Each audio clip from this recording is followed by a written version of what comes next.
Assalamualaikum warahmatullahi wabarakatuh.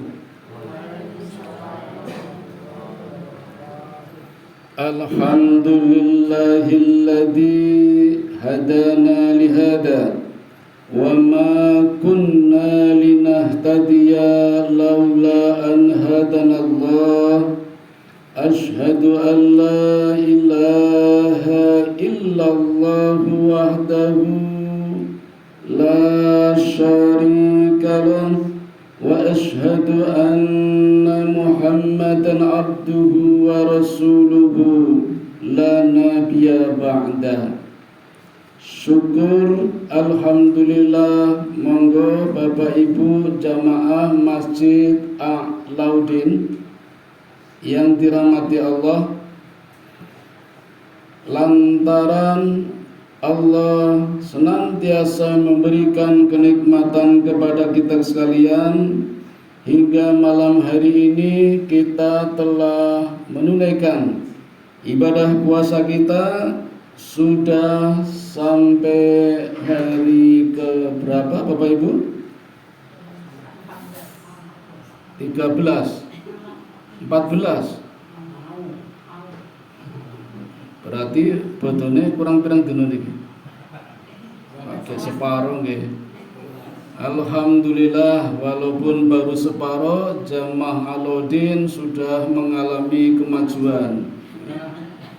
Softnya tidak apa-apa Bapak Ibu, di mana-mana kasusnya sama. Ini sudah bagus. Ada yang tinggal satu soft, ada yang satu soft saja tidak ada. Kemarin subuh hanya 5 orang di salah satu masjid. Nanti kula ngalahi mudhun teng isor mboten teng mimbar. Ora penak ngomong sithik kaya kancane dhewe. Jadi Bapak Ibu, ini memang ujian dan godaan. Kalau sholat tarawih mungkin nggak ada masalah Bapak Ibu, karena ada yang punya keyakinan sholat tarawih di rumah, wonten nggih. Tapi kalau sholatnya di masjid, isanya menurut saya tarawihnya sekalian aja. Nah, nanti kalau isanya di masjid, tarawihnya di rumah, berarti kan nyelintis wangsul toh. Niku kira-kira penceramah tersinggung mboten nggih? Nek kula mboten, tenang saja enggak apa-apa. Nek liyane niku lho ndak batin adoh tukang kene tinggal lunga. Ora pamit mari pamit ya isin nangel. Mulai karo wedang misalnya. Ya kalau saya misalnya jadi makmum ya isa ya sekalian tarawih. Nek niat tarawih ning omah ya isane yo ning omah juga enggak utama nggih. Kan fadilahnya jamaah di masjid, mending rasa ceramah sisan niku 40 rakaat sisan. Iki rada angel. Tapi kalau subuh nggak ada tawaran. Jadi kalau subuh sedikit, nah itu prihatin. Disitulah kekuatan umat Islam terletak pada saat sholat subuh. Memang berat Bapak Ibu.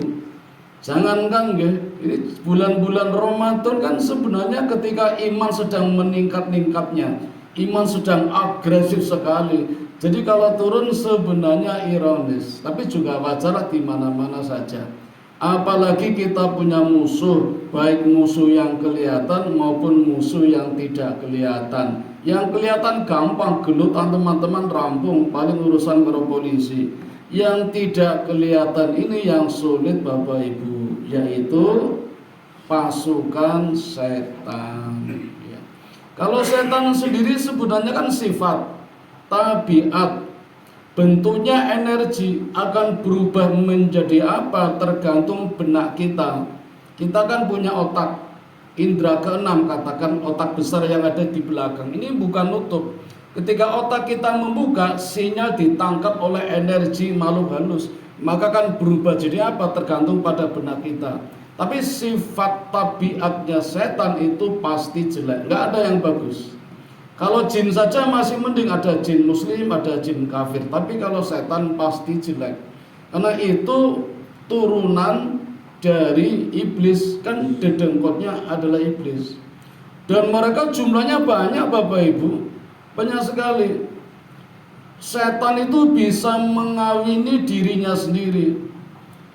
Allah menciptakan setan, di paha kanannya ada zakar, di paha kirinya ada farji, dan setan bisa memasukkan sendiri zakarnya di farjinya, maka dalam satu hari setan itu bisa bertelur 10. Ketika farji dimasuki zakar, setan sendiri yang memasukkan dari kanan ke kiri, itu setiap hari menetas 10 telur setan. Dan satu telurnya menjadi 70 setan laki-laki dan 70 setan perempuan. Satu telur. Berarti setan beranak berapa itu dalam satu telur? 140. Nah, kalau 10 telur, 140 menjadi 1400. Itu dalam satu hari itu. Padahal dari dulu sampai sekarang sesuai dengan sumpahnya setan tidak akan mati sampai datang hari kiamat. Maka musuh kita selalu bertambah.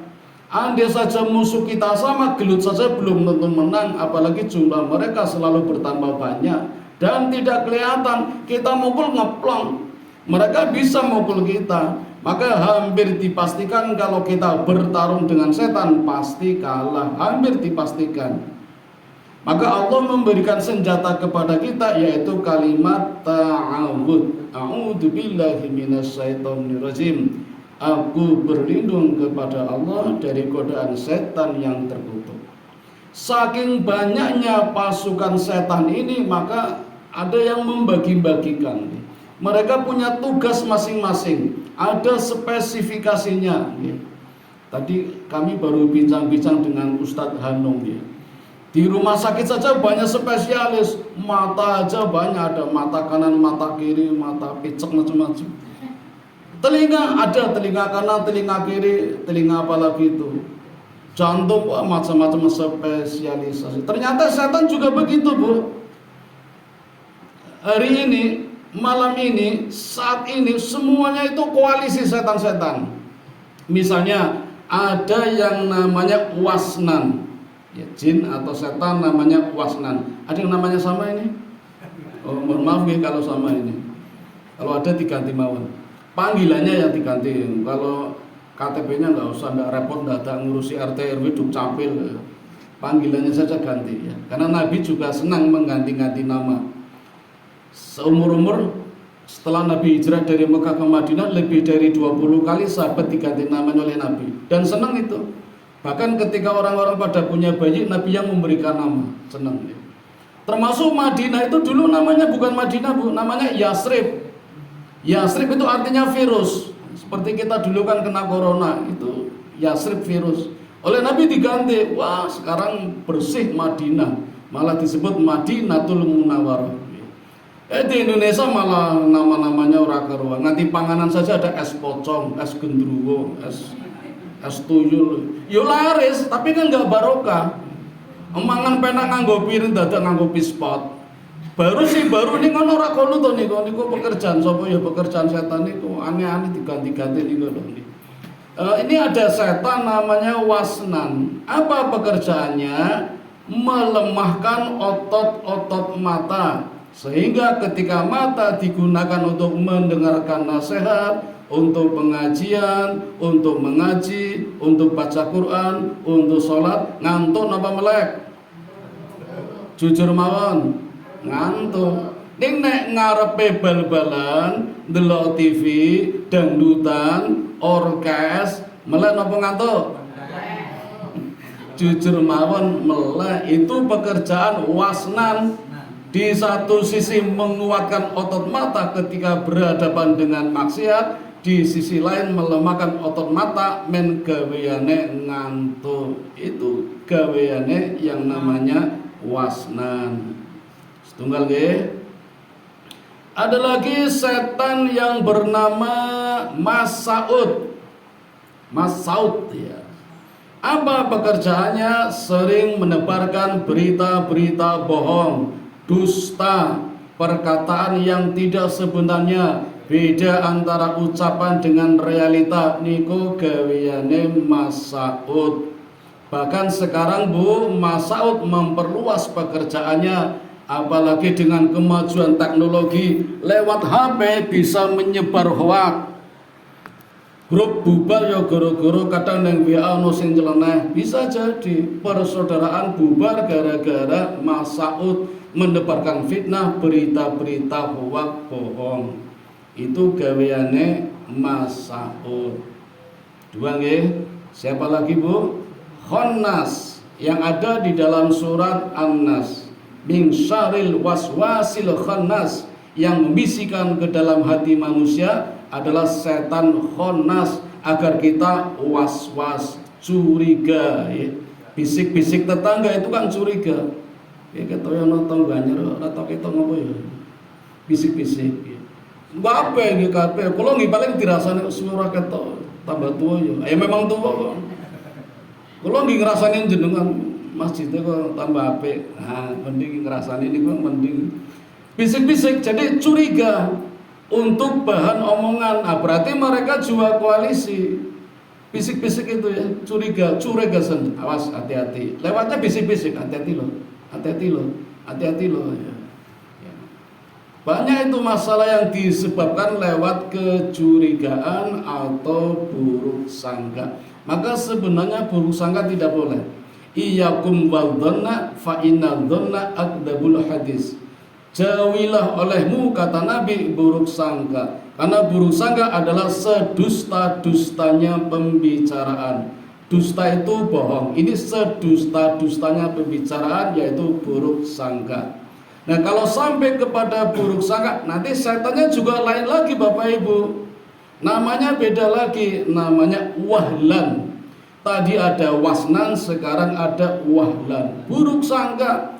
Ini malah buruk sangka kepada Allah. Padahal Allah belum mengikuti hinggaan hati kita. Kalau hati kita baik, Allah memenuhi baik. Kalau kita buruk, Allah yang memenuhi permintaan buruk. Ini jangan-jangan teko iki ngedep kolektor. Teko tenan, curiga dulu kok. Lek ora penekan lek tiba lu, tiba tenan. Itu was-was Bapak Ibu. Curiga, buruk sangka sama Allah. Maka kita nggak perlu buruk sangka, terutama ketika ada musibah. Musibah itu Bapak Ibu namanya ujian bagi orang beriman. Tujuannya untuk meningkatkan kualitas. Kalau sabar pasti meningkat derajatnya. Tapi kalau tidak, itu namanya menjadi azab. Bapak Ibu, di balik musibah ada yang namanya sakinah. What is the meaning sakinah? Ketenangan. Allah berikan ketenangan bersamaan dengan musibah atau setelah musibah, namanya sakinah. Tapi kadang orang nggak sadar. Jadi ya sama seperti rezeki Bapak Ibu. Allah itu ibaratkan misalnya jenengan dapat paket saka JNE dibungkus, kan mboten ngertos isine napa to? Isinya itulah yang namanya rezeki, yang namanya sakinah. Bungkusnya itu namanya musibah. Masa tukang paket datang kita langsung terima isinya saja, bungkusnya gawa, mboten toh?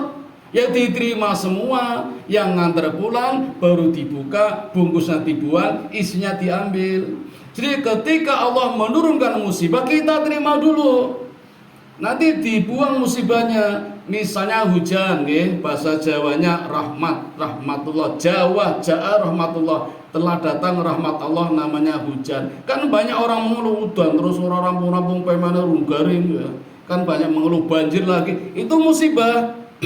Tapi di dalamnya ada rezeki, ada sakinah. Kita terima dulu hujannya, nanti hujan selesai baru ketemu yang namanya rezeki. Kadang kita nggak sabar, kita tolak rezekinya, mergo yang kelihatan musibahnya, ya udah rezekinya nggak jadi. Naudzubillah min dzalik. Seringnya seperti itu. Padahal kita sudah membuktikan loh Bapak Ibu, ketika gempa di tahun 2006, tanggal 26 Mei Bantul, korbannya 6.000. Banyak yang diuntungkan setelah gempa. Mengeluh ketika gempa, tapi ternyata diuntungkan setelah gempa. Bahkan ada diuntungkan ketika gempa. Ang pimpinan kula Bu, niko stroke ngangge kursi roda, gempa melu mlayu Bu, mari. Cobi ora gempa, ora mari. Ndak terapi, fisioterapi, paket berapa ya nggak bakalan mari, itu sembuh. Kalau gak ada rancang teng Bantul umai mburine kolam renang mbok terbiur, punya tambak tengah-tengah, sing kiri ngone koncone, sing kanan ngone tonggone. Pas gempa iwae melompat kabeh nang tengah. Ayo pripun niku? Diuntungkan toh, sing iki rugi, sing iki rugi. Mungkin sesuai dengan amal perbuatan ini. Ini diuntungkan mergo gempa. Murid-murid kula pusing maunen omahe gedhe dadi tembok, maunen mlaku dadi nganggo pit, maunen ngepit dadi nggo motor mergo gempa entuk sumbangan. Niku rezeki yang dibungkus dengan musibah. Pripun Bu, ajeng kena musibah mboten? Apa ora gelem? Tetapi yang namanya setan wahlan selalu membisikkan waswas curiga kepada Allah. Pun pinten nika? Wasnan, wahlan, Masaud, Khonas, baru 4 nggih, masih ada 11 lagi. Ini mboten saniki nggih. Mboten janji insyaallah di pertemuan berikutnya kami lanjutkan dengan pasukan setan yang lain. Mekaten Bapak Ibu yang dapat kami sampaikan, mudah-mudahan ada manfaatnya. Mari kita tutup dengan doa kifaratul majlis.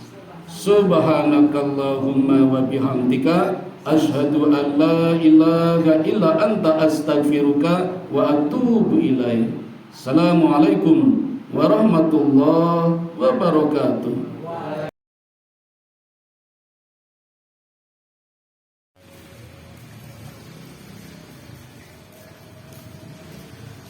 Allahu Akbar.